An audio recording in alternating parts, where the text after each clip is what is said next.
Now, moving right on, I want to introduce to you Ben Wolfgang, who will be our moderator tonight. Mr. Wolfgang is a national reporter for the Washington Times. He covers the domestic drone industry in addition to education and energy. Lately, he's written extensively about the emergence of drones and the impact they'll have on personal privacy, as well as their many positive uses for law enforcement and sectors such as agriculture. He's also explored other often ignored topics related to drones, including how the sector will affect remote-controlled airplane pilots and the rapid growth of an entire industry devoted to anti-drone technology. I think that RC there is radio-controlled, isn't it? That's right. Yeah. We used to have a lot of those. A lot of people used to bring their model airplanes, their radio-controlled ones, out to the picnic area at Manassas Battlefield.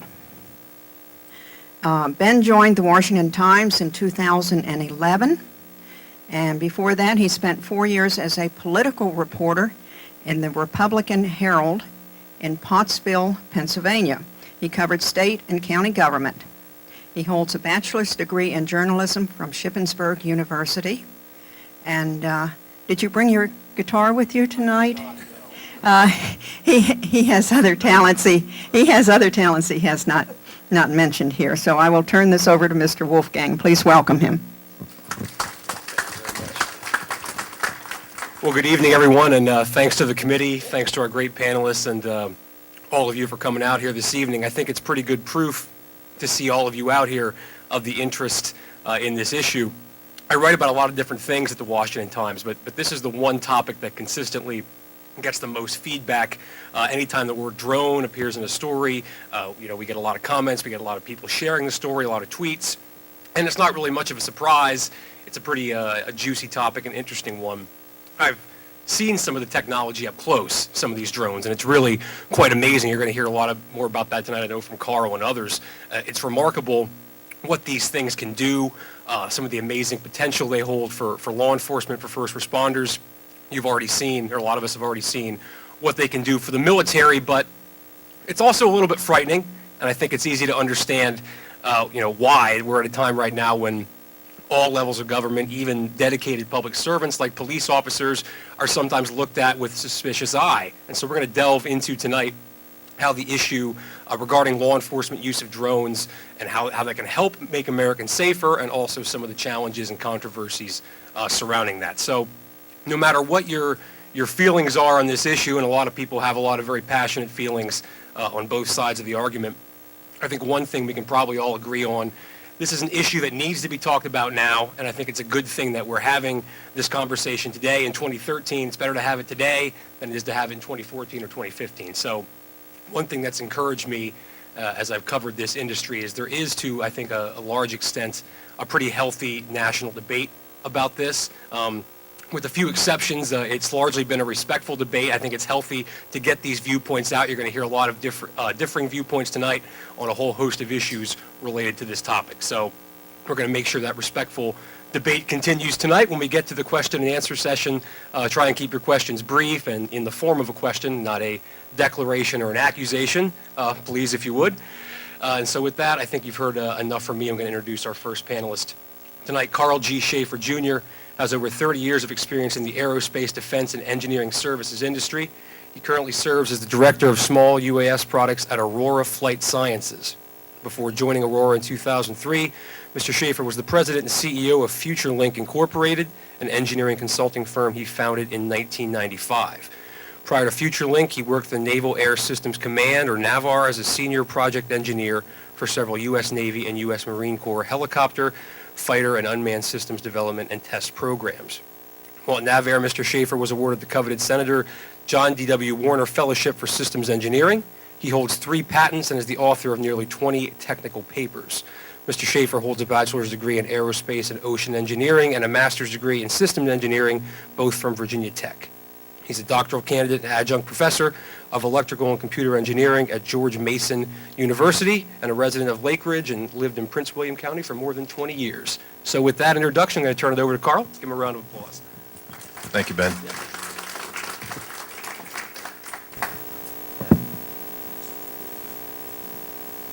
Well, thank you for that very generous introduction. I will say, I'll start out by saying that I want to give you a brief background of Aurora Flight Sciences. Not many people know that we exist in Prince William County. So I'll tell you a little bit about that and a little bit about some of the works we're doing. And I'm not going to call them drones. Drones is a four-letter word. I know it has 6 letters in it, but it's a four-letter word in the industry. Drones, it's a term that was derived for unmanned targets in Vietnam, and it just kind of stuck. And we prefer to call them unmanned air vehicles or UAVs. So if you will allow me, I'll continue to use that term. The Aurora basically designs and develops and produces very innovative air vehicles. We're a supplier to a lot of companies you may have heard of, like Boeing and Northrop Grumman, Sikorsky. So we develop both. We build both unmanned vehicles, and we also build manned vehicles as well. We supply. We're working on a number of different manufacturing programs. We have large development programs right now for some of the primes, and then also we've developed some indigenous UAVs internally. I'll talk about this in a little bit. But we have 4 facilities. The corporate headquarters is in Manassas. We're at the Manassas Regional Airport. That is our corporate headquarters. Engineering staff is there, administrative staff. We have a research and development facility up in Cambridge, Massachusetts. We do a lot of work with MIT. And we have 2 production facilities, one in West Virginia, in Bridgeport, West Virginia, and another in Columbus, Mississippi. And we build both commercial and military aircraft and systems in those plants. We've been in business since 1989. We've built a large number of aircraft. I'm not going to go through them, but you can see the timeline. And I've been involved in many of those, and I'm quite proud of the history at Aurora. We've done a lot of work. We are about 450 people. About 150 of those folks are in Manassas, and the rest are mostly at our 2 manufacturing facilities. We have about 40 people up in our Cambridge facility. Well, of the UAVs that we do develop, they are 3. We develop anything from the 2-pound Skate, it's just a foam airplane. I'll talk about that in a minute because that has the most applicability for law enforcement. The second is Centaur. That's an optionally manned aircraft. It can be both manned or unmanned. And then the third one that you see at the bottom is called Orion, and that is an 11,000-pound aircraft that can fly for 5 days. It can literally circumnavigate the world refueled. It is an amazing aircraft, and we're developing that for the Air Force. Now, Skate is something that I'm proud to say that I developed with my team, and it is a 2-pound foam airplane. And it looks like a toy, but it's not. It's actually being used in Afghanistan right now by the U.S. Army and U.S. Air Force. But it has very broad applicability, and one of the things that we've been pushing lately is applicability to the law enforcement market. This is what a system typically looks like. 2 foam airplanes, a controller, a radio link, and a very small computer and some wires. And it's very small, very tiny, very easy to operate. You can see in the lower right-hand corner, those are the cameras. And each one of those payload pods, as we call them, has 3 cameras that we can switch. One looks to the side, one looks down, one looks forward.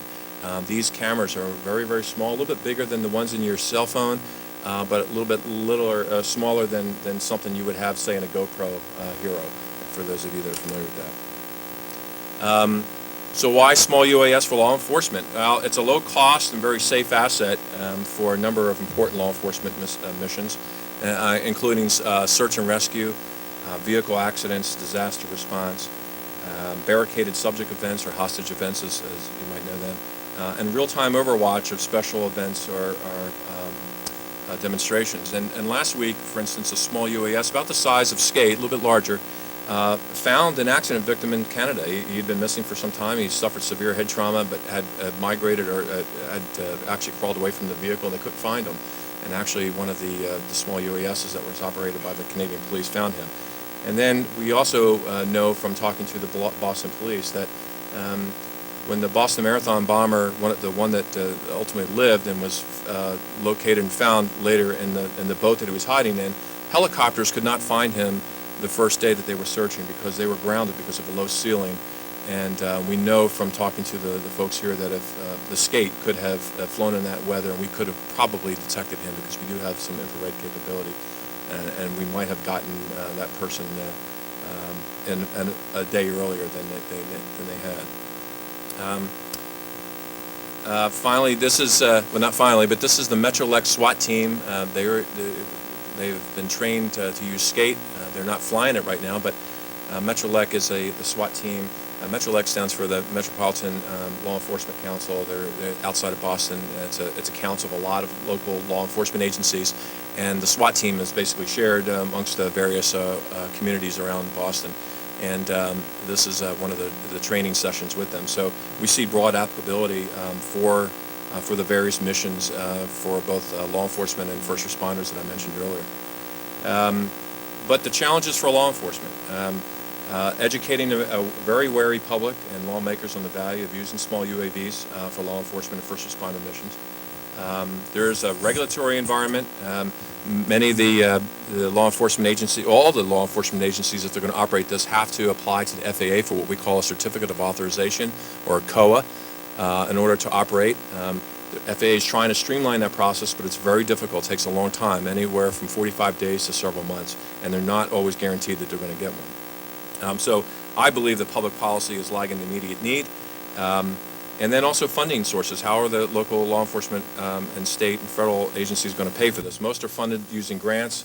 Others are funded using asset forfeiture. And then the challenges for us, this is my final slide. We as manufacturers and developers of UASs, or unmanned air vehicles, or UAVs, unmanned aerial systems, I should say, we have to overcome the public perception that, quote unquote, drones are ubiquitous. They're circling all around us. They're watching us. They're not. We're not allowed to. We cannot fly. The FAA disallows us for flying unless you have a COA and you're specifically authorized. They are not flying all over the country. And folks are threatened with respect to encroachment on their privacy, and I can see why. I'm a civilian as well, too. I don't like people watching me. I think we need to do a better job in educating the public and lawmakers on the benefit of using UAVs for the public good. And the FAA is very tightly regulating, as I mentioned this, in the national airspace. The majority of the COAs granted to small U.S. are used for law enforcement, research, and disaster relief, not for military missions, not for spying on folks. And then a few of the larger assets, typically those that you see in Afghanistan or Iraq, are being flown on the southern border for border protection and border overwatch.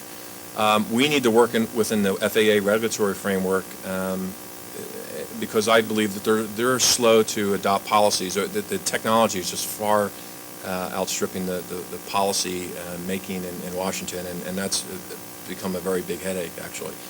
And then finally, we need to address the privacy issue head on. I think many of us, even in the UAS industry, share the privacy concern, and I think we need to do a better job of educating the public and to work with folks in the law enforcement, the various advocacy components, agencies and organizations, as well as the FAA and the regulatory agencies, to make sure that we provide a system that meets the framework of all the stakeholders. I can talk later on about Florida versus Riley. I know my time is about up, so I'd be more than happy to talk about that later, but I look forward to your questions in the panel discussion, so thank you very much. Sure. I told them that some of those things are pretty cool. You proved me right, so thank you. Sure. Next up, we're going to have Amy Stepanovich. She's the director. Oh, it's off. Any better? There we go. Oh, a lot better. Okay. Amy is the director of the Electronic Property Information Center Surveillance Project. Her work encompasses the Fourth Amendment, national security, cybersecurity, digital identity, international privacy, and open government. Stepanovich is an expert on drone surveillance and has testified in front of Congress on the need for privacy protections for domestic drone use. She has discussed the privacy implications of surveillance at many prominent events, including the Internet Governance Forum, the the General Assembly of the Atlantic Treaty Association, and the Dialogue on Diversity Conference. New York Law School, where she pursued studies on media law, technology, and the First Amendment. She has a Bachelor's of Science degree, magna cum laude, in advertising from the Florida State University. Ms. Stepanovich is Law School Media and Policy Law Journal. She was a law clerk at the Legal Aid America. She's a member of the New York and Washington, D.C. bars and the Federal Communications Bar Association. She's also one of my go-to sources when I write about these things.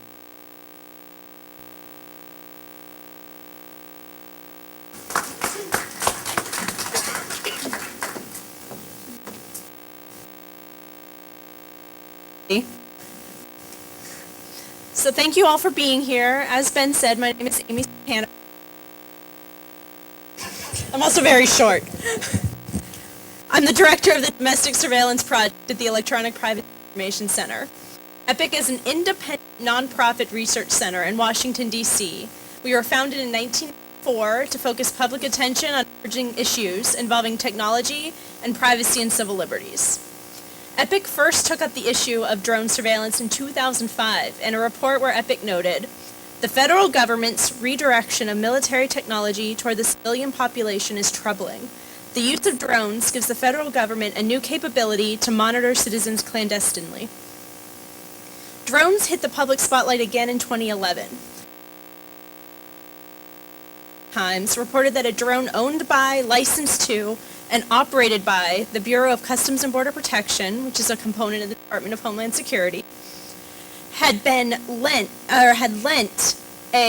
one of its drones to a police department in a small town in North Dakota in order for the images of a man and his family who were housing rogue cattle had been accused of appropriating the herd.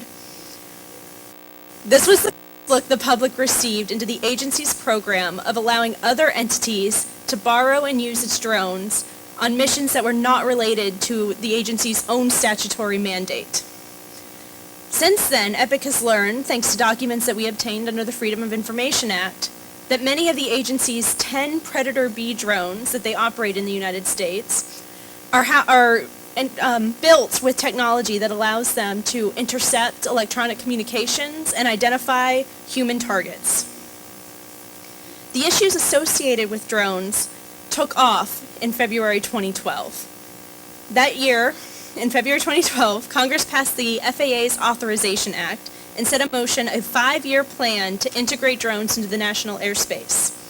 The FAA has already taken steps toward this integration and is now in the process of identifying 6 nationwide test sites where they will further move toward a country where drones do fly everywhere.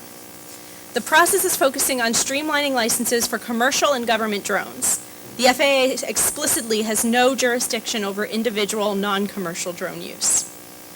Since 2011, I have testified in front of 3 federal congressional committees on the importance of safeguarding privacy against the proliferation of drones. Today, I'm joining this conversation as the token privacy advocate, and that's a role I'm very comfortable with. And I'll start with a confession. I think drones are fascinating. I read the news, and I marvel at the future when drones will change the face of journalism and agriculture. Drones can be used to help monitor for environmental abuse, prevent the spread of forest fires, and assist in search and rescue missions. And most importantly, they will deliver my Mexican takeout right to my door without any tip necessary. But I can keep an entire city under 24/7 visual surveillance. Federal agencies can enter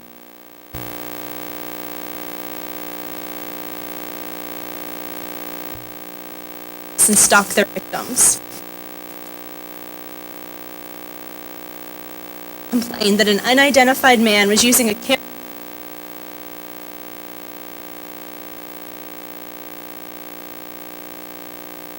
a stranger set an airphone into flight.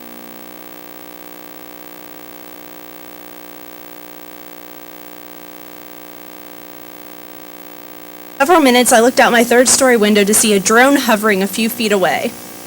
My husband went to talk to the man on the sidewalk outside our home who was operating the drone with a remote control to ask him not to fly his drone near our home. The man insisted that it is legal for him to fly an aerial drone over our yard and adjacent to our windows. He noted that the drone has a camera which transmits images he reviewed through a set of glasses. He purported to be doing research. The woman reported that she called the police, but they decided it was unnecessary to come out once the man had left.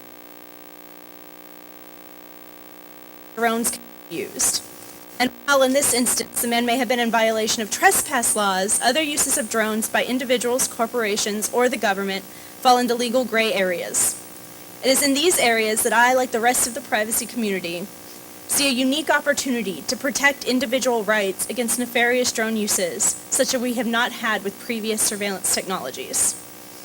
So let me say this. Drones are only a new platform for surveillance technologies that we already see in the public domain. On their own, many of these tools are already incredibly invasive. Facial recognition tools can identify you based on public. Thermal imaging cameras can see through walls, fences, and other barriers.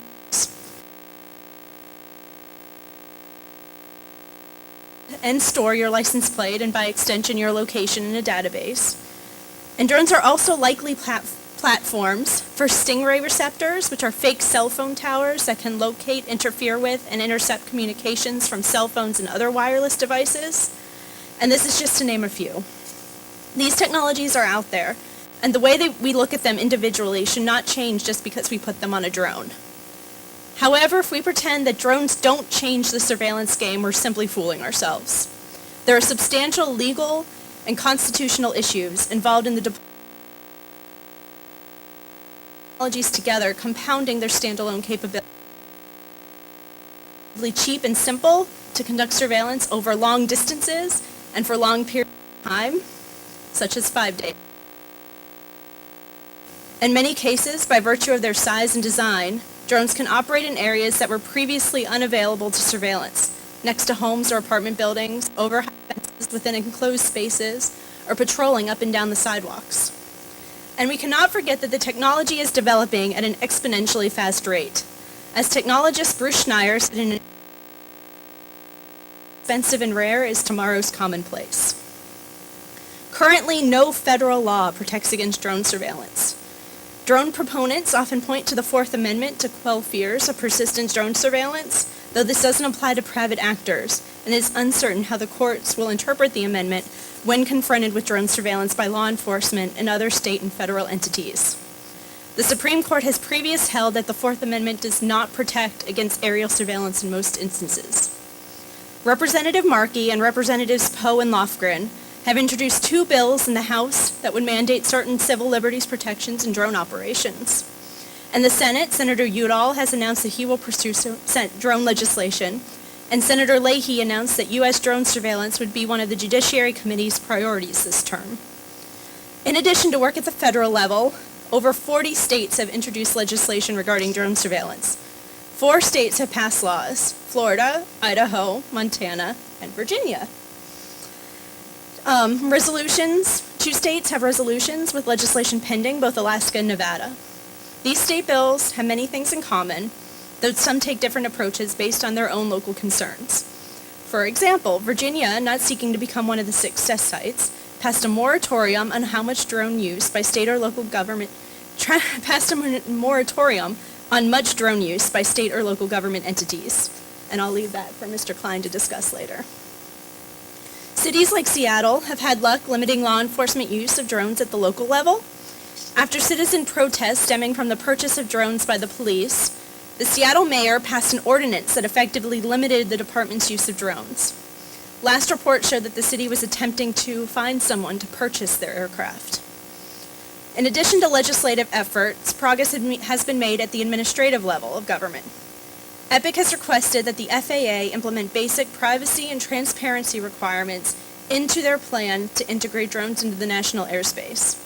In comments recently filed with the FAA, as the agency moves forward with their selection of the 6 test sites, EPIC asked the FAA to maintain a public database of drone operators, including their geographic area of operation and the surveillance equipment that they'll carry.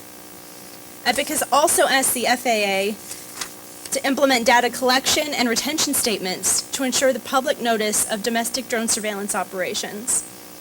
EPIC has called on individual federal agencies who operate drones, such as the Bureau of Customs and Border Protection, to implement binding usage regulations, which would include privacy protections.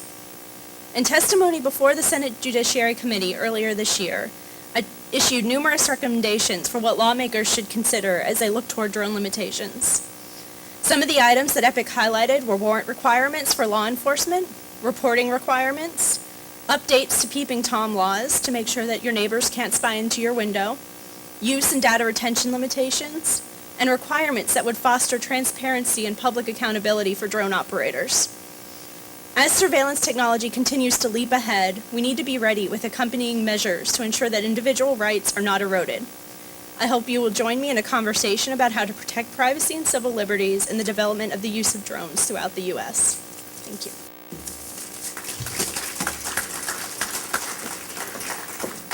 Now, do you have to tip a drone that delivers your Mexican food? Or are you all kind of off the hook for that? I guess we'll figure that out. We'll figure that out later on. It's yet to be determined. Thank you very much, Amy. Next speaker is Dana Schrad, who's been the executive director of the Virginia Association of Chiefs of Police since January 1996, where she oversees the development of training programs for police executives and advocates on policing and criminal justice issues on behalf of the association. She was staff attorney for the Virginia State Crime Commission from 1989 until 1996, where she was in charge of a variety of criminal justice and law enforcement studies. She also ran a drug trafficking study task force for 2 years. She directed a study of drug courts and worked as part of a team to help localities develop drug court programs. She staffed the Commission on Sexual Assault for 2 years, where she participated in the revision of a number of sexual assault and family violence laws and the drafting of Virginia's sex offender registry statute.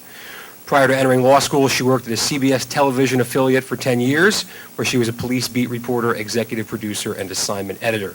She's a graduate of the University of Nebraska Journalism School and the University of Richmond Williams School of Law. She's taken several doctoral courses at Virginia Commonwealth University and has taught constitutional law and current criminal justice issues for the Bluefield College Criminal Justice Undergraduate Program. So my fellow journalists, there you go. Thank you. That is true. I think the journalism profession is a bit of a brotherhood. Once you're in it, you never really leave it, which is kind of surprising that a bunch of police chiefs hired someone who's a journalist and a lawyer to work for them. And you have to be from law enforcement to understand why that's kind of funny. I'm stalling because, let's see, what's the deal on the PowerPoint? You know what? I don't want to hold you up. I'm going to go ahead and get started. My daughter is actually our communications manager at the Chiefs Association. This is what happens when you have an intern who becomes indispensable. And so she ended up getting hired. But she can catch up because she'll figure out where I am in this whole thing. Anyway, I'll just preface this by saying that Delegate Klein worked on this legislation that we had in Virginia, and I'm going to just briefly reference it. And he'll go into detail and talk about how we got what we ended up with in Virginia. But his bill, along with a bill introduced by Delegate Todd Gilbert, were kind of combined, and Delegate Klein took the lead on the bill. But it does, as Amy mentioned, placed a moratorium on the use of drones in Virginia. It's kind of buying some time until we figure out what kind of approach, what kind of policy Virginia wants to adopt. However, we did create some sort of reasonable exceptions in the statute. Delegate Klein was very gracious in understanding that there are areas where unmanned drones used for surveillance help us tremendously in when you have missing children, we have several different alert systems for missing senior citizens, children, etc. And also when you have other kinds of search and rescue operations, and also for training as well. So there's an exception in there for our Guard when they need to do training on drone operation. And the language in there that kind of describes the parameter, the policy parameter, I'm going to talk a lot about policy, is that our language says in there that we can use, the exception for law enforcement is using drones for the purpose of a search or rescue operation where use of an unmanned aircraft system is determined to be necessary to alleviate an immediate danger to any person. So that's a fairly reasonable box to put the use of drones in for law enforcement. It also has, during the moratorium period, some development requirements in there. And one is to develop, I was just telling Delegate Klein, I'm not sure what the word protocol means, but we've interpreted it as being It requires us to develop maybe some policy and training pieces for law enforcement on the appropriate use of unmanned drones. The Chiefs Association is going to work with an agency called Department of Criminal Justice Services, DCJS. That's our regulatory and agency that works with law enforcement on developing model policies and training protocols and best practices. There are the larger national organization, the International Association of Chiefs of Police, has developed some model guidelines on the use of drones, unmanned aircraft for surveillance, that basically is something I know that we're going to look at because it was developed sort of as a national model. And actually, a Virginia police chief is part of that committee for the International Association of Chiefs of Police. The Henrico chief, Doug Middleton, is very knowledgeable on this issue, and I'm sure he'll end up getting involved. But once again, when we talk about drones, and for the industry folks, that can be a bit of a loaded word. They know that it has a lot of different meanings to different people. We really are not talking about anything that's weaponized. I mean, that's not something that even Virginia law enforcement discusses using. We're clearly talking about surveillance drones for the purposes of being able to do search and rescue and other kinds of criminal investigative operations that are necessary. So I'm going to talk to you as if I were talking to a bunch of my police chiefs to say, what are we going to do in terms of going forward and identifying what the key issues are around this problem? There you go. See, this is why we hired her. Ta-da! So these are sort of the issues that we end up talking about. In law enforcement, we have to talk about an efficient use of resources, and I'll go into each of these separately. Officer safety is a big concern. Investigation support. You want to use whatever tools you can that improve the quality of investigation. But also recognizing that you have to have reasonable, legitimate use of the technology for law enforcement purposes. So we do try to sort of stay in our lane when we talk about using technology for law enforcement. And then also we are very much concerned about public perception and acceptance when we use new technologies to make sure that it's understood and accepted by the public. So let's talk about each of those. Efficient use of resources. This is my pitch to Delegate Klein. We have decreasing funding support at the federal level, the state level, the local level for law enforcement. This has been a trend for some years now. Back in the 90s, we had a wealth of federal grant funding. We had a wealth of state funding that supported our law enforcement agencies at the state and local level. That has been on the decline for some time. However, inverse to that is you have increased mandates on law enforcement. And those mandates involve things like increased training mandates. They want our folks to have all kinds of specialized training. Training is not free. They want us to have certain kinds of certifications. If you're going to be a specialist in a certain area, they want you to be certified. They want you to be a school resource officer who's gone through specialized training, etc. The list goes on and on. And then we also have in certain areas pro-arrest laws that require law enforcement to be more proactive in certain areas of enforcement. All of these are very resource-driven activities for law enforcement, which means manpower, training, equipment, etc., and that doesn't come free. And then also we realize that in the midst of all this, we have an increasing public safety challenges, whether it's immigration, whether it's just our urbanization of our society, all kinds of things that we deal with. Those increasing challenges make it more difficult to meet citizen expectations and needs without using technology. So these are the ways that we have to look at efficient use of resources and make sure that we communicate all that to all of you in a way that you accept and understand. Officer safety. This is a big concern. Some of you may have asked why I'm wearing a badge with a shroud over it. This is Law Enforcement Officer Memorial Week. We lose a lot of officers every year, many in car accidents, but just as many, if not more, by firearms and other kinds of weapons. So law enforcement officers face increasing risks on the street.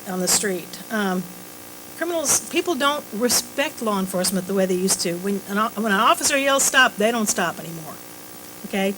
So it's a much more difficult, demanding, and very high-risk job. Use of surveillance technology puts some distance between the officer and the possible harm.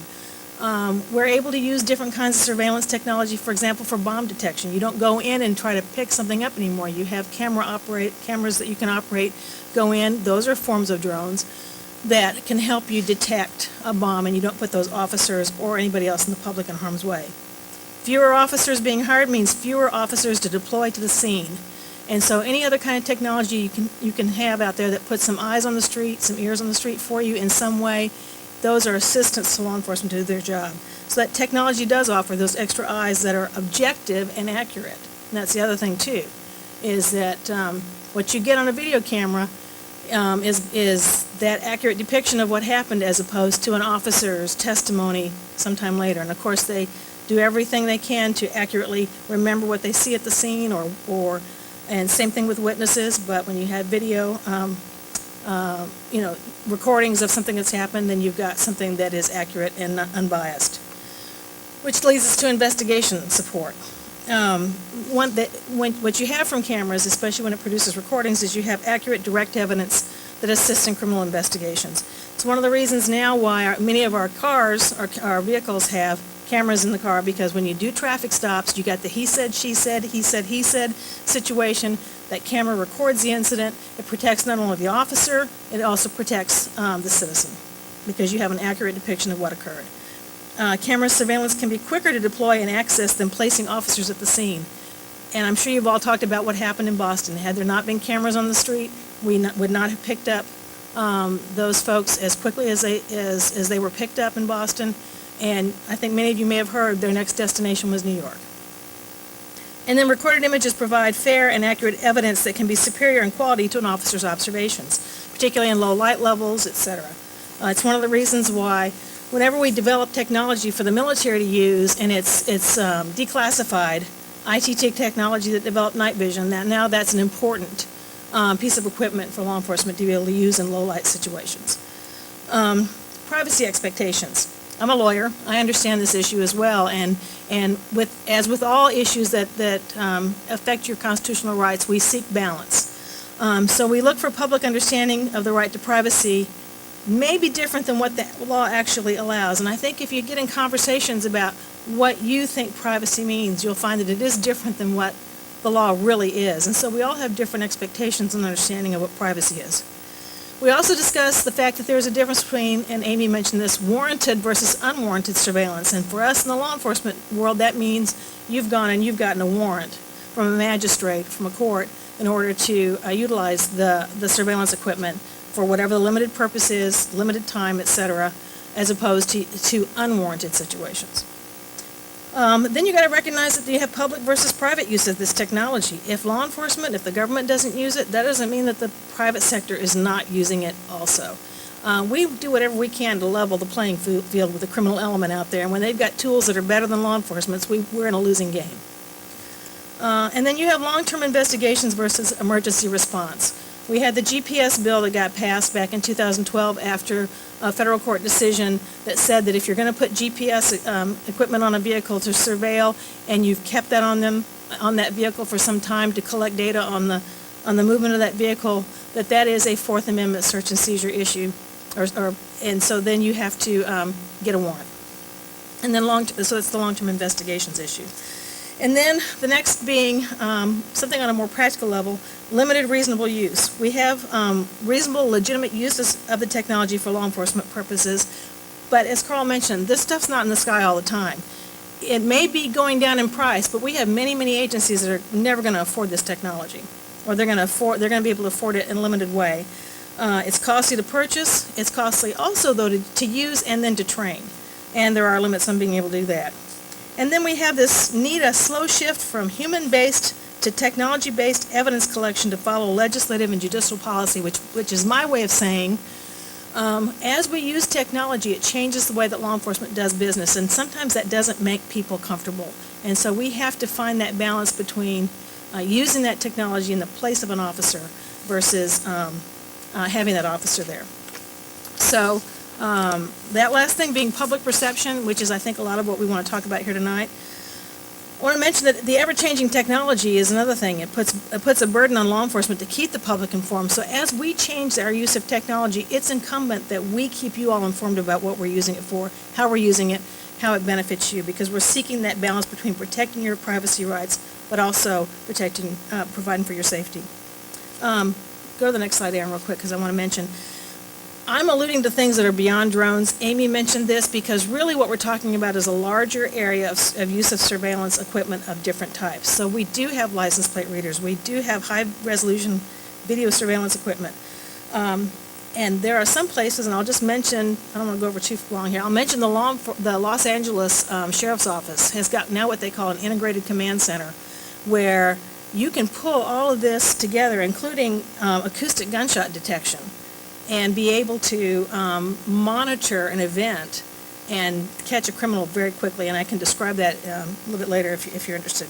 So my time's up, but I just want to mention that we are very aware of the concerns of our general public, and we want to make sure that our citizens are comfortable with what we're doing, and obviously we follow what the confines of the law are in law enforcement when it comes to the use of any kind of technology. So thank you. All right, thank you very much, Dana. Last up tonight, we have Ben Klein, represents the 24th Legislative District in the Virginia House of Delegates, including Lexington, Bath, and Rockbridge counties, portions of Amherst and Augusta counties. He was elected to the House in a special election in 2002 and re-elected to his sixth term in November 2011. Delegate Klein chairs the House Conservative Caucus, and he also serves on the House Finance Committee, the Commerce and Labor Committee, the Courts of Justice Committee, and the Committee on Militia, Police, and Public Safety. He was the patron of HB 2012, which Dana was just referring to, was signed into law in April as the first statewide limitation on the use of unmanned aircraft or drones in the nation. Ben is currently an assistant Commonwealth's attorney for Rockingham County and the city of Harrisonburg. From 1994 to 2002, Delegate Klein worked for Congressman Bob Goodlatte, beginning as a policy advisor and ultimately serving as the Congressman's chief of staff. He received his Bachelor of Arts degree from Bates College and his law degree from the University of Richmond. Delegate Klein and his wife Elizabeth live in Rockbridge County with their two daughters. Ben?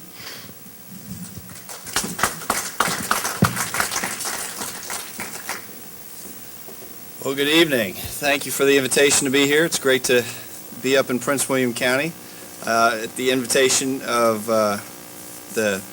this interestingly named group. I hadn't heard of the group of 100, and I was very intrigued by it. My good friend Delegate Anderson, Rich Anderson, invited me to come learn more and join in on this panel, and I'm glad to be here. It's true I authored the moratorium on drones, but when the session started this year, that was not my intent. My hope was at the time that some kind of compromise could be found between the drone industry, between law enforcement, between privacy advocates, civil libertarians, the Tea Party. All of these different groups were very interested in drones, and I think part of it was the FAA indicating that they were going to promulgate regulations on the use over a 5-year period in 2012, and that got a lot of people talking, a lot of people thinking about it. Legislation was introduced, and a committee considered it, but negotiations did not prove to be successful. And at that point, I introduced the legislation as kind of a marker to hold things in place while we continue to negotiate, and hopefully we can come to some agreement over the next 2 years, if necessary, hopefully sooner, over what and how can be used for unmanned aerial surveillance. My constituents use the word drones, so I use the word drones.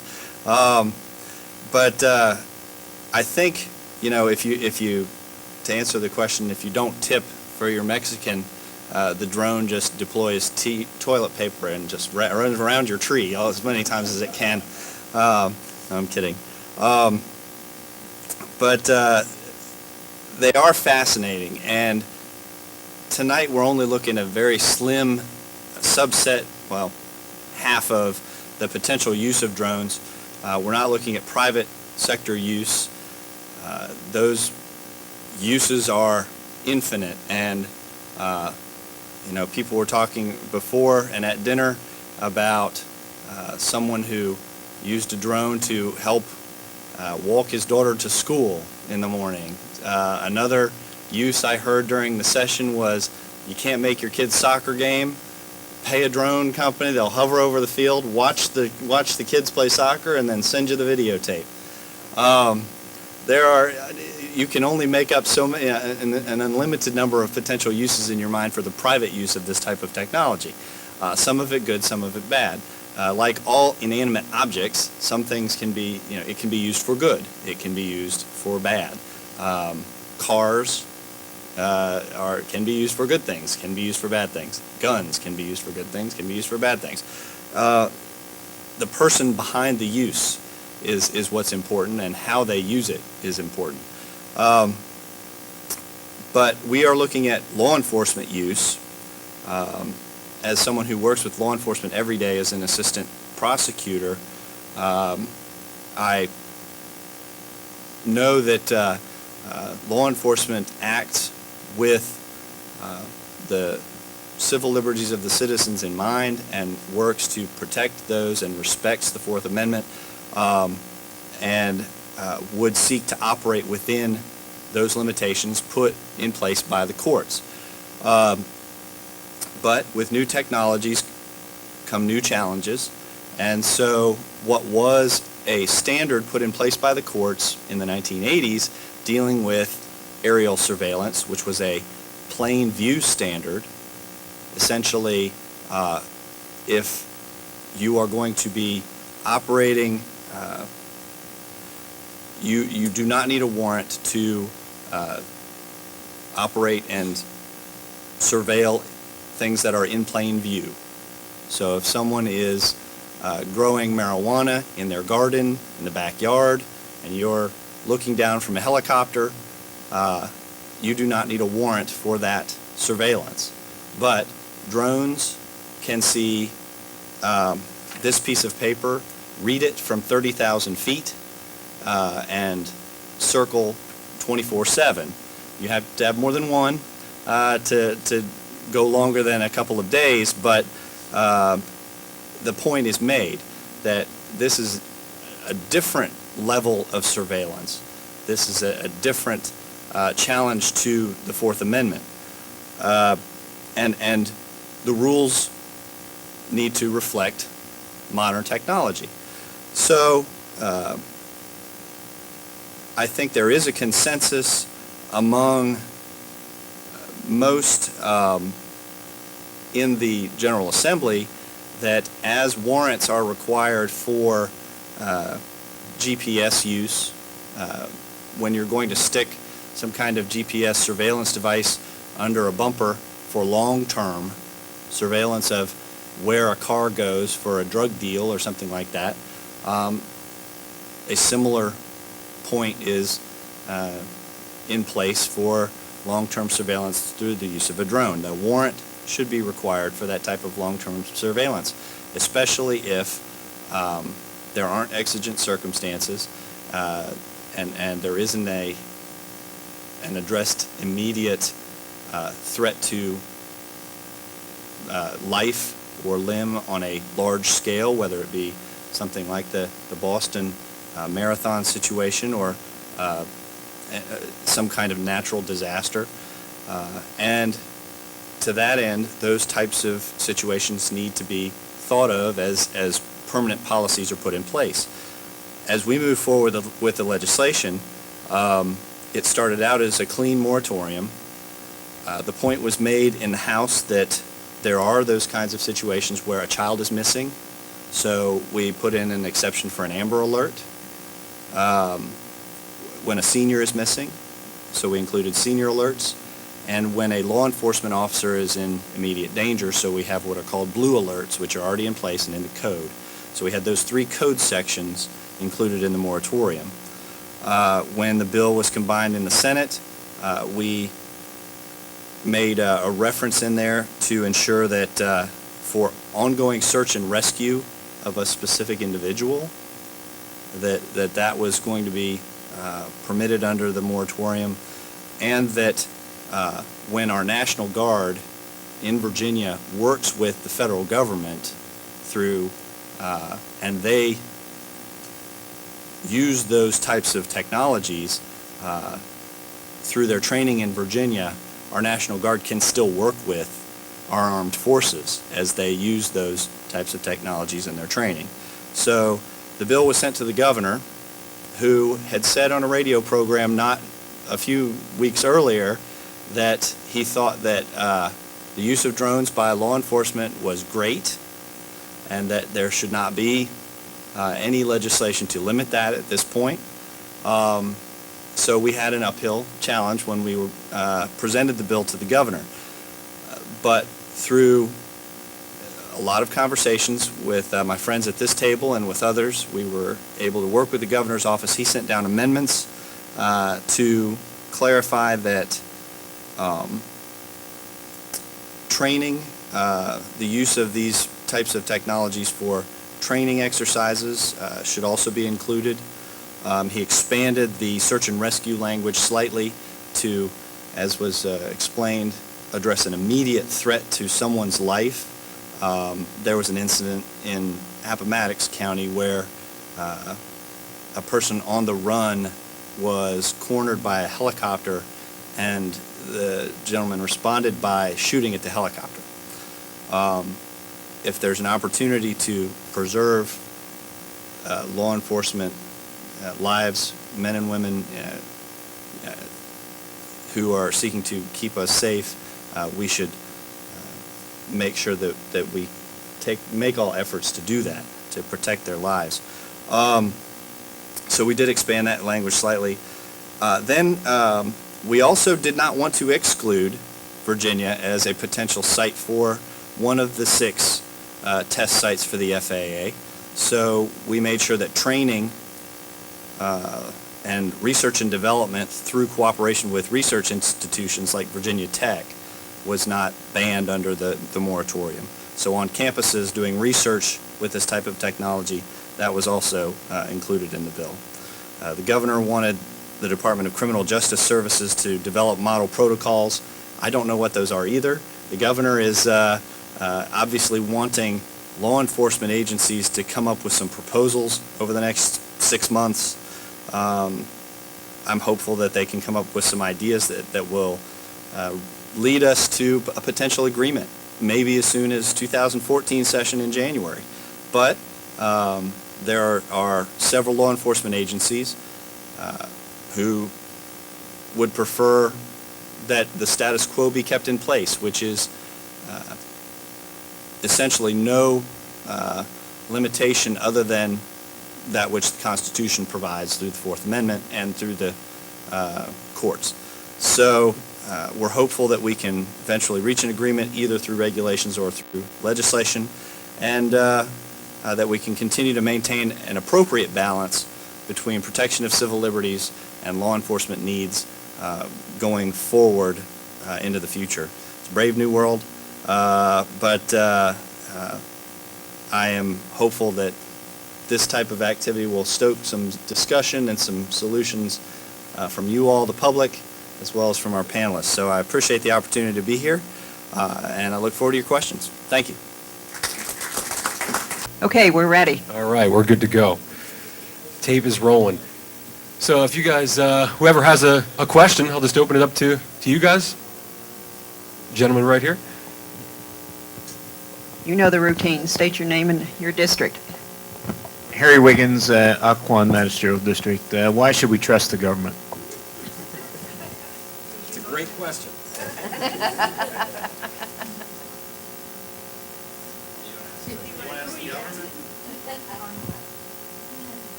Clancy, do you have a question? Oh, is that not a question? Oh, I'll answer I it. thought nobody was The wanting government to will answer that answer. one. All right. Don't trust the government. That's my answer. That's why the Fourth Amendment is in place, to make sure that your right against unreasonable search and seizure is protected. Now, making sure that that's applied to the 21st century and the technologies that are out there appropriately is good. And so that's what we're trying to do here. Make sure that the Fourth Amendment is kept current and applicable in the 21st century. Can I follow on with that real quick? Certainly. I think one of the things, and I've spoken to many different law enforcement officers, is that they really want to use this technology for good purposes. However, where Epic is coming from is that we've seen technology that can be used for good purposes abused. And I think there was a reference earlier, at least an allusion to a Supreme Court case, United States versus Jones, that was decided in January 2012. That case involved law enforcement's argument that they could put a GPS device on your car without a warrant and track you for 30 days, your location 24 hours a day. And the court said that is unconstitutional under the Fourth Amendment. It took that court decision for police to understand that they could not do that. And with drones, we have kind of the opportunity, as was mentioned after the Supreme Court case, there was a law passed. Now we have the opportunity to pass the law at the beginning and put the protections in place before the abuses occur. And I think that's really key here, and it's something that we don't get with many of the surveillance technologies that are in use.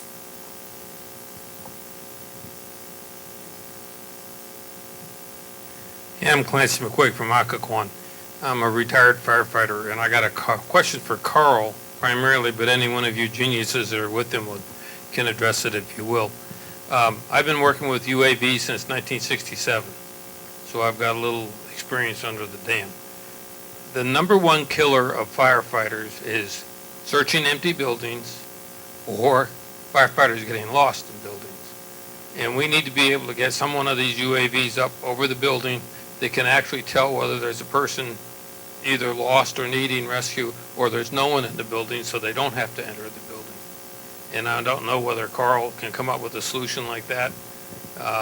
These little handheld ones is great. The chief shows up on the scene, throws it in the air, and it goes up and it looks in the building and says, yeah, we got 2 kids and a dog.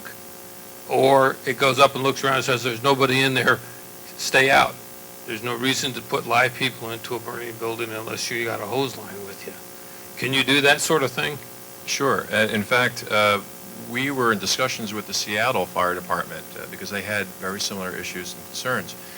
And one of the things that we were talking about developing for them was a tethered, what we would call a quad rotor, to carry a camera, an infrared camera, up in this downtown area with a lot of skyscrapers to see where their hot spots are, and so that they could better direct their resources. And yes, we have that technology and we can do that, and it's just a question of getting it out there and to the first responders.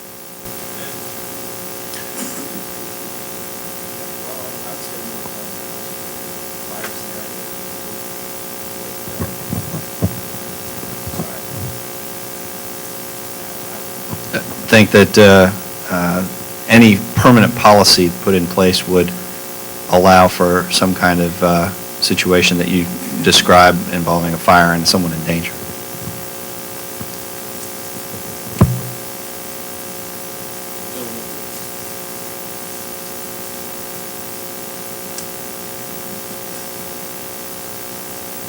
My only question, I'm Harry Glasgow from Coles District. My only question is, how much does this stuff cost? Well, it depends on what you're buying. The skate system that we would sell for law enforcement is about $35,000 for the system and spares. It's very expensive.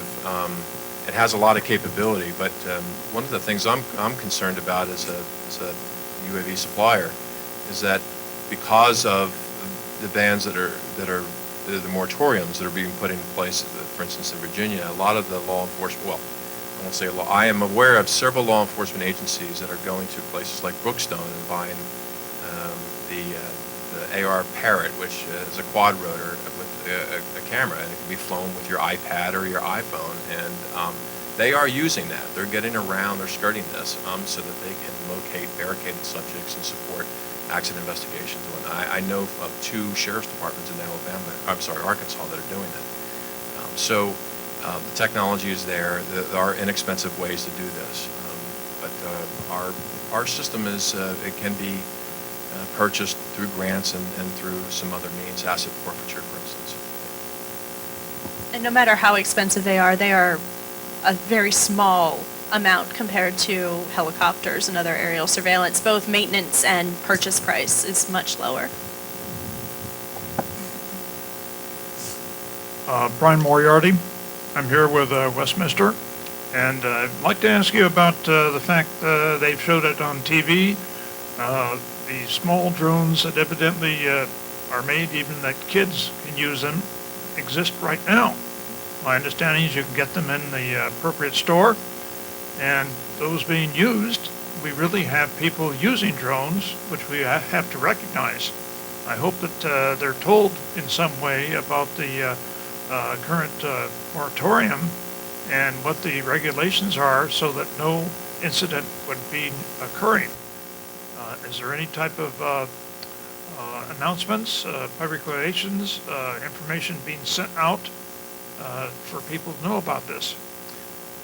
And one thing we were clear on is that the commercial application privately of this type of technology,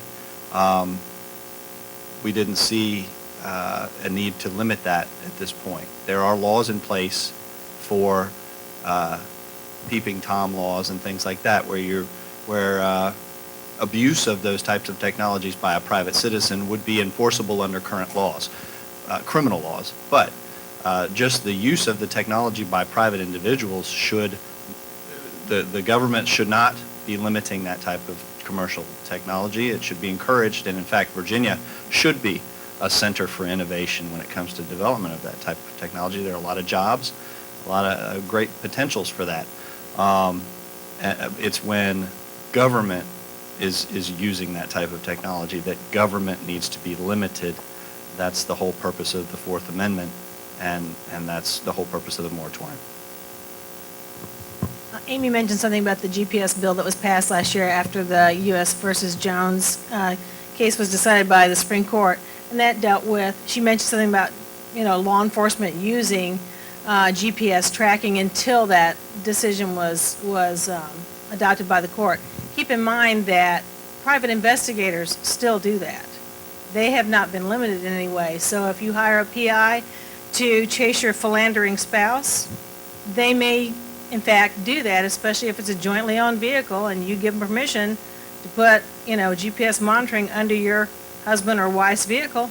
They can do that in a private investigation. So we really are talking about limiting the government versus limiting the use in the private sector. And that private sector also includes criminals, which is our concern.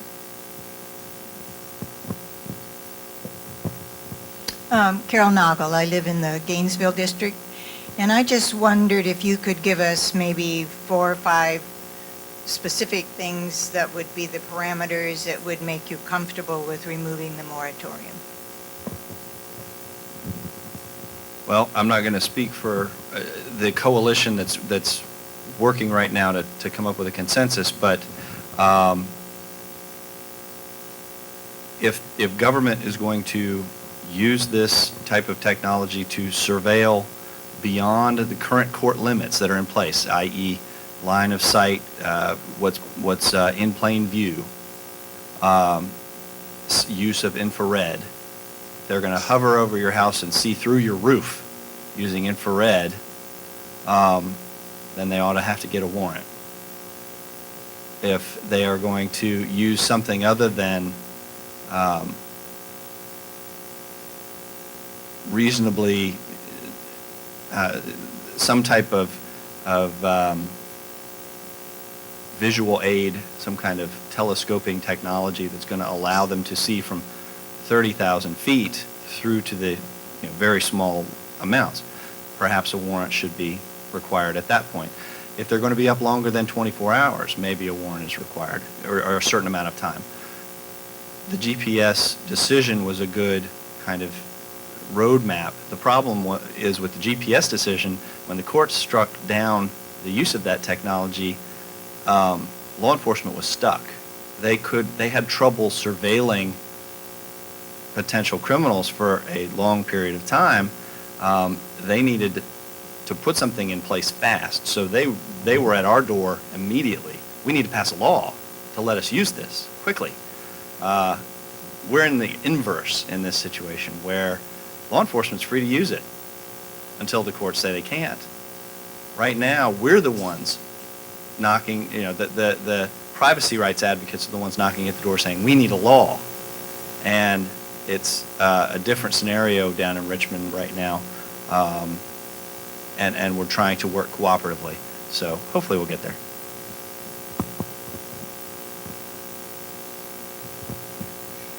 Hi, I'm Brianna Altman. I live in the Occoquan district. My question is relating to the technology. How small can these go? I mean, I've heard they could be as small as a mosquito and get a DNA sample from somebody that's suspected to be a criminal. I mean, you can't believe what you read on the internet, so I'm glad you're here today. Well, that's a great question. In fact, they are getting very small. In fact, some of them are commercially available for you to fly. I mean, you can certainly find some small helicopters, toy helicopters that you can fly with an iPhone or iPad that fits in the palm of your hand. One of the smallest UAVs that was developed, unfortunately, was developed by one of our competitors, AeroVironment, and it's a hummingbird. I mean, it's a model hummingbird, but they have their limits. It only flies for just a few minutes or a few seconds before it drains its power, and it's more of a novelty than anything of use. Yeah, I mean, everything that the folks that are talking about developing insect-like UAVs, they're still in the lab. They're not commercially available, and they're not very useful, frankly. And I will once again point out that everything Carl said is totally true. But we don't want to look at the technology as it is today. We want to look at the technology and what it's going to be, because if you legislate for today, then you're ignoring tomorrow. And as I said during my talk, we have said that what is expensive and in the lab and hard to get to today, we're going to have access to. It's going to be cheap. I remember when VCRs and DVD players were outrageously expensive. If you look at how much technology evolves, it's quick.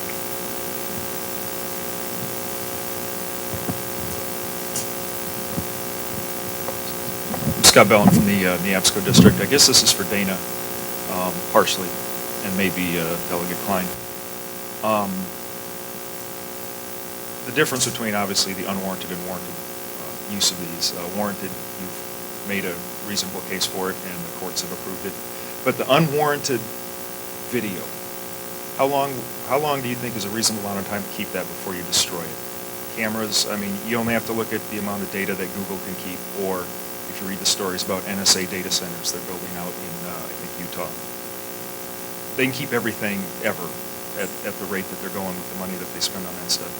What's a reasonable amount of time, or are you just going to have people sitting back and 3 months from now charge somebody with speeding because you caught them on cameras later on, or things like that? When does probable cause, I guess, for, and Delegate Klein, you said potential criminals, it should be suspected criminals, which they can get warrants for to put GPS on their device. But what's a reasonable amount of time that you would store this data, especially when it comes for law enforcement uses, agricultural statistics, fires, disasters, that type of thing? I don't have a problem, but particularly the law enforcement storage and security of the data. That's a really good question. I didn't really mention it earlier, but that is a question that we struggle with. But this is not the first time we've dealt with how long do you keep data. We have this on all kinds of evidence that's kept. And I won't ask for a show of hands, but I can tell you that if you've ever been a crime victim, your attitude about how long law enforcement should keep data may be very different. So I'll just use as an example. Let's say for example, we've had video that we've kept from in-car cameras. How long do you keep that? What if you decide that a reasonable length of time is 30 days because 95% of the stops you make aren't going to result in any kind of further investigations? 99% may not. But of that 1%, now after 30 days you've gotten rid of the video. And you find out later that there's some video of a stop you made that may have connected you to, say, oh, I don't know, the Oklahoma City bomber, who Timothy McVeigh, as you know, was found on a traffic stop. It's reasonableness, and it is a very difficult thing to determine. I mean, we're going to have to set reasonable limits, but accept the fact that if that's the case, we are going to end up throwing out evidence that later on we're going to wish we had. But the balance is it will throw out a lot of evidence of people who we don't need to keep that data on. But that is always the risk.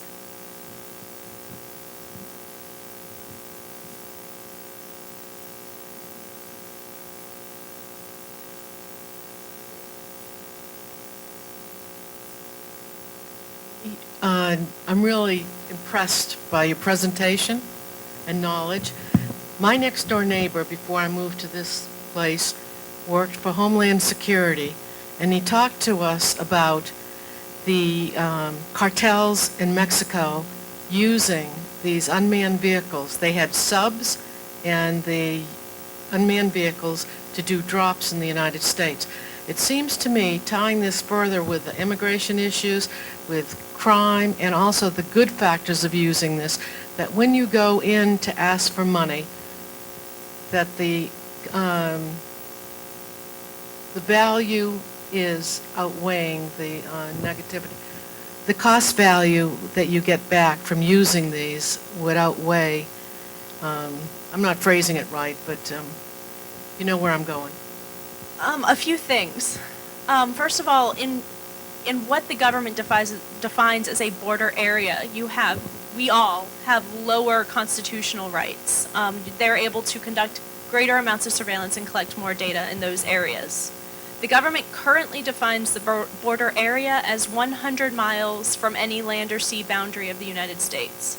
That area encompasses 2/3 of the United States population. It's humongous. In the immigration bill right now that's in the Senate, there's a provision that requires drone surveillance along the southwest border within that 100-mile area 24 hours a day, 7 days a week, constantly. Anybody who is within 100 miles of the southwest border is subject to very intensive drone surveillance. These are the drones that I referred to that not only have the ability to identify human targets, but also intercept electronic communications. When I say electronic communications, it's basically anything that comes or goes from your cell phone. We think that that's too much data. There was a amendment that just passed out of committee yesterday, introduced by Senator Feinstein, that would reduce the 100-mile range to only 25 miles. That would be a great deal of improvement. We're not saying that we don't need surveillance on the border, but that it needs to be targeted toward the border and toward illegal activity and not necessarily as expansive as it is. And one more thing, I did allude during my presentation. Customs and Border Protection, the drones that they purchase, they have 10 Predator B drones, they're not only restricted to the border for their use. There is a 2011 report from the Inspector General of the Department of Homeland Security that shows that Customs and Border Protection has agreements with several local law enforcement agencies across the country, the FBI, the Census Bureau, and other federal agencies to lend their drones out so that other entities can conduct surveillance. So here in Virginia, you could be subject to Customs and Border Protection drone surveillance, even though you aren't necessarily within 100 miles of the border. So you have, first of all, the 100 miles, 2/3 of the population, and then the rest of the population gets roped in. They are cheaper. With cheaper surveillance technologies, you do get more surveillance, which means that you're saving money, but more information is being collected. Like I said, we're all for them being used on the border to surveil the border, but we want to make sure that the policies are in place to provide protection so they're not surveilling and collecting information on everybody. Are we out of questions, folks? I'm going to give the microphone back to our moderator. Denny, do you have one? Well, Dana had offered to discuss a Los Angeles project that's As I recall, there was something called acoustic gunfire Just to give you an idea, any detection. fans of NCIS and CSI out there, okay, in an hour's time, you see complex crimes, right, solved by the use of all that technology. I'll just tell you real quick what the Los Angeles County Sheriff's Office is using. They have what they call a kind of a strategic command center now that they do, bringing together different types of technology. And so here's a scenario. Imagine that a shooting has just occurred where the victim is injured or killed. Sensors can immediately detect the gunshot, and they can distinguish between a gunshot and, say, a backfire on a car, and automatically pinpoint high-powered night vision capable cameras on the crime scene and send a live image of the fleeing suspect vehicle to the Los Angeles County Sheriff's Department Station Command Center. The license plate is recorded by the camera and then entered into a database. The suspect vehicle drives through an intersection equipped with surveillance cameras that automatically detect the suspect vehicle and alert the command center and nearby sheriff's department vehicles. Live images of the fleeing vehicle are transmitted to the sheriff's vehicles, which then go into pursuit. During the pursuit, the command center takes control of the local traffic signals, turning them red in order to reduce the potential for collisions involving innocent drivers. That's how they utilize a wide variety of different types of sensing, surveillance type of equipment. This is the future of how we use technology.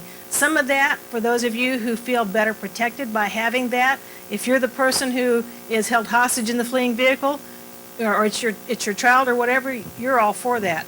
If you're otherwise afraid of this use by the government, you're going to see this, in a very negative way.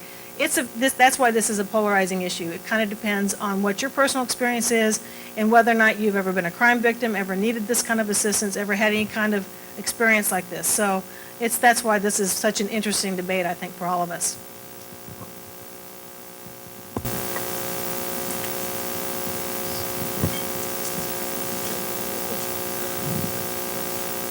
Second question, Clancy? Is it a short one? What do we have to do to keep this out of the hands of the IRS? The epic genius should understand that. When they're abusing every other opportunity they have to surveil us, keep them. Not to call out any federal agency, because I have had interactions this week with more than one federal agency who has been incredibly abusive of privacy rights across the country. We have said that if federal agencies are going to use drones, they have to go to the public, get public feedback on what their policies should be, implement that public feedback, and have public policies that they are then held accountable to by the public to comply with. And that is for any federal agency that operates a drone, and we have said this on numerous occasions. And I think that holds true for your question.